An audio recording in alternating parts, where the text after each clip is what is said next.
Welcome. আমাদের ভিডিওতে তোমাদের স্বাগত।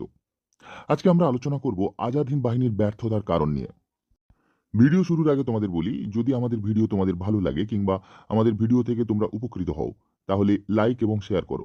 চ্যানেল সাবস্ক্রাইব করে বেল বাটন প্রেস করে অল করে দিও, আমাদের সমস্ত ভিডিওর নোটিফিকেশন সবার আগে পাওয়ার জন্য। যদি তোমরা আমাদের ভিডিও ফেসবুকে দেখো, তাহলে ফেসবুক পেজ লাইক ও ফলো করে দিও।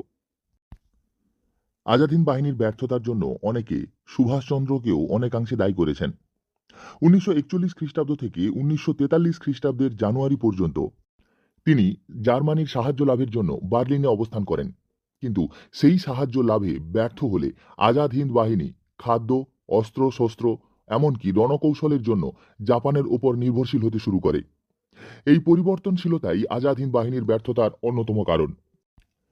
আজাদ হিন্দ বাহিনীর ভারত অভিযানকে স্বাগত জানিয়ে তাদের সঙ্গে ভারতের জাতীয় নেতৃবৃন্দ যোগসূত্র গড়ে তোলার কোনো প্রচেষ্টাই গ্রহণ করেনি। এ সময় প্রয়োজন ছিল দেশের মধ্য থেকে এক গণ অভ্যুত্থান ঘটানো। দুর্ভাগ্যজনকভাবে তা না ঘটায় একা আজাদ হিন্দ সেনারা তাদের লক্ষ্যে পৌঁছতে ব্যর্থ হয়। বার্মা সীমান্ত ধরে যে সময়ে ভারত অভিযানের পরিকল্পনা রচিত হয়েছিল, তার কিছুদিন পরেই বর্ষা নেমে যাওয়ায় দুর্গম পার্বত্য সংকুল পথ ধরে এগিয়ে চলা প্রায় অসম্ভব ছিল।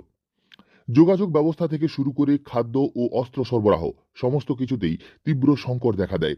তাছাড়া মিত্রপক্ষ যখন সুবিধাজনক অবস্থায়, তখন আজাদ হিন্দ সেনাদের অভিযান শুরু করা ঠিক হয়নি।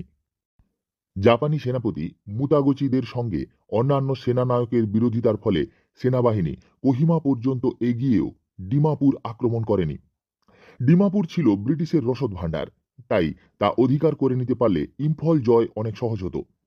মার্কিন গবেষক ডক্টর জয়েস লেব্রা এ প্রসঙ্গে লিখেছেন, বিস্তীর্ণ অঞ্চল জুড়ে সেনা সমাবেশ না করে একটি নির্দিষ্ট স্থানে কেন্দ্রীভূত হয়ে লড়াই করার প্রয়োজন ছিল। এই অন্তর্দ্বন্দ্ব ও ভ্রান্ত রণনীতি আজাদ হিন্দ সেনাদের ব্যর্থতার জন্য অনেকটাই দায়ী। দ্বিতীয় বিশ্বযুদ্ধের শেষার্ধে বার্মা অর্থাৎ মায়ানমার সীমান্তে ইম্ফল অধিকার করার সময় আজাদ হিন্দ সেনারা যেভাবে যুদ্ধে যাওয়ার জন্য মরিয়া ছিল, জাপানিরা সেভাবে সাহায্যের হাত বাড়িয়ে দেয়নি। উল্টে জাপান এখানকার সৈন্যদের তুলে নিয়ে প্রশান্ত মহাসাগরীয় অঞ্চলে বিশ্বযুদ্ধের রণাঙ্গনে পাঠিয়ে দেয়। বিশ্ববাসীকে ভারতের স্বাধীনতার আকাঙ্ক্ষায় প্রভাবিত করার সমস্ত কৃতিত্ব নেতাজি ও তাঁর আজাদ হিন্দ বাহিনীরই প্রাপ্য। নেতাজির নাম জাদু মুগ্ধ করে, তাঁর দেশপ্রেম অদ্বিতীয়, তার সমস্ত কাজের মধ্যে সাহসিকতা দীপ্তিমান। তাঁর লক্ষ্য ছিল উচ্চ, কিন্তু তিনি ব্যর্থ হয়েছেন।